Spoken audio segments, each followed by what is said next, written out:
சின்ன மருமகள் அடுத்து வர எபிசோடில் பார்த்தீங்க அப்படின்னா, போஸ் வந்து தாமரை கிட்ட தப்பாக நடக்க முயற்சி பண்ணுவாங்க. இதை பார்த்தீங்க அப்படின்னா, காவியா வந்து ரூம்குள்ளே வந்து பார்த்துருவாங்க. பார்த்தது மட்டும் இல்லாமல் காவியா போஸை ஓங்கி அற விட்டுட்டு, இந்த கல்யாணம் நடக்காது, உன்னை என்ன பண்ணுறேன்னு பாருன்னு சொல்லிட்டு கிளம்பி போயிடுவாங்க. இப்போயே எங்கள் அப்பாட்ட சொல்லி இந்த கல்யாணத்தை நிறுத்துறேன்னு சொல்லிட்டு வீட்டுக்கு போயிட்டு, ஆனால் அவங்க அப்பாட்ட சொல்லாமல் இந்த விஷயத்தை பற்றியே யோசிச்சுக்கிட்டு இருப்பாங்க.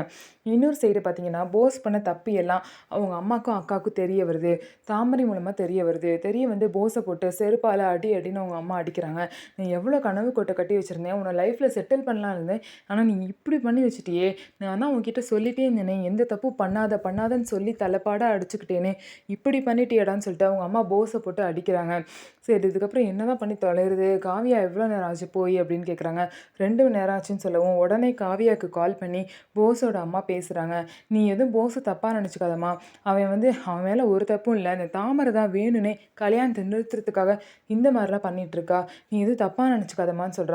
உடனே காவியா போஸோட அம்மாவை, உங்களுக்குலாம் வெக்கமா இல்லை, உங்கள் பையன் இவ்வளோ பொம்பளை பருக்கியா கேவலமானவனாக இருக்கான், அவனுக்கு போய் சப்போர்ட் பண்ணுறீங்கன்னு சொல்லிட்டு போஸோட அம்மாவை திட்டுறாங்க. உங்கள் பையனை என்ன பண்ணுறேன்னு பாருங்கள், அவனை சும்மாவே விட மாட்டேன், இந்த கல்யாணம் நடக்கவே நடக்காதுன்னு சொல்லிட்டு ஃபோனை வச்சிடுறாங்க. ஸோ இன்னொரு சைடு பார்த்திங்க அப்படின்னா, சேதுபதி இந்த மாதிரி தமிழ்ச்செல்வி பேச்சை கேட்டு நமக்கு ஒரு விஷயம் வந்து நடக்கலை அப்படின்னா சாமிக்கிட்ட வேண்டிக்கணும்னு சொல்லியிருப்பாங்க. அதை நினச்சி சாமிக்கு பூஜை பண்ணி எனக்கு இந்த போஸை வந்து எப்படியாவது இந்த போஸ் மருந்து எடுக்கலை அப்படிங்கிறத நிரூபிக்கிறதுக்கு ஏதாவது ஒரு விஷயம் கையில் கிடைக்கணும்னு சொல்லிட்டு சாமியை வந்து சேதுபதி வேண்டுறாங்க. ஸோ போஸ் வந்து கண்டிப்பாக வந்து ஒரு விஷயத்தில் மாட்டிக்கிட்டாங்க, இன்னொரு விஷயத்துலையும் எப்போ மாட்டிக்க போகிறாங்க, அப்படி மாட்டிக்கிட்டால் கண்டிப்பாக போஸ் இந்த வீட்டிலேருந்து திரும்ப வெளியே அனுப்ப தான் போகிறாங்க. என்ன நடக்க போகுதுன்னு சொல்லிட்டு வெயிட் பண்ணி பார்க்கலாம். நம்ம வீடியோ உங்களுக்கு பிடிச்சிருந்தா நம்ம வீடியோவை லைக் பண்ணிக்கோங்க, மறக்காமல் நம்மளோட சேனலை சப்ஸ்கிரைப் பண்ணிவிட்டு பாருங்கள்.